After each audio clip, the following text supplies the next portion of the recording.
Welcome back to this episode about ISO standards.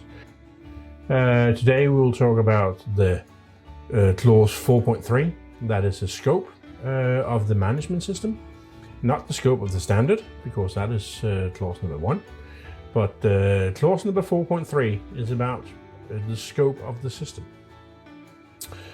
Looking at the scope, in the earlier days, and that is not so long ago, the scope of the certificate and the scope of the standard or the management system were the same.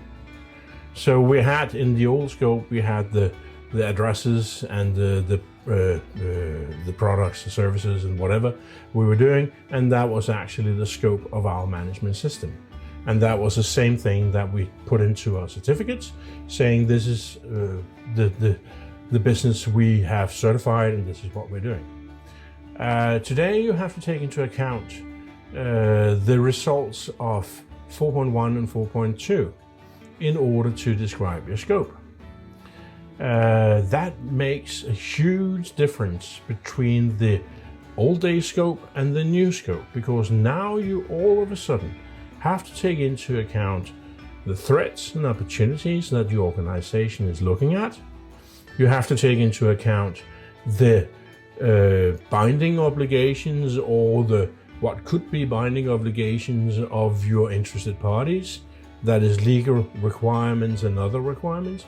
They have to be taken into account into your scope. While you are at it, you might as well use your scope as a sort of description of why do I want a management system? What is a system for? What is supposed to give me as an organization? Should I, in describe in detail in that scope, what would be my the outcome of this management system? Some of this is not really said in the standard.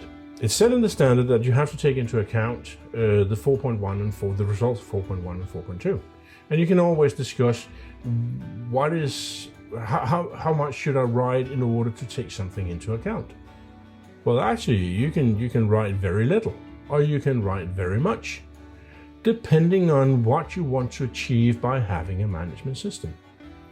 And as we talked about in 4.1 and 4.2, the effort you put into answering the clause, the more benefit you will get from your system. So if you have a very thorough analysis of interested parties, you have a lot of results. These results can benefit a lot by being described in your scope. Remembering that the scope is an internal document. It should be confidential, as far as you like it to be confidential, except in the 14,001. In 14,001, the scope is and must be available for your interested parties. Remember that.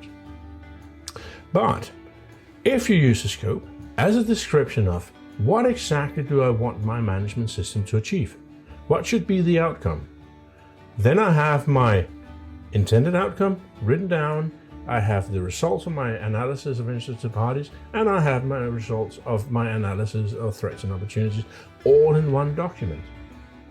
If I should build a system up, that will be extremely helpful that I have this document telling me exactly what I'm supposed to do and what I have to make this system deliver.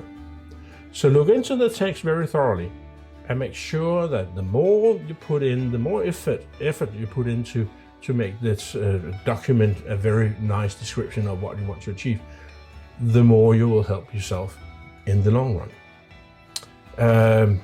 We have in our book, you can find on our website, we have some examples of scopes that you can look into and get some good ideas of how to do this.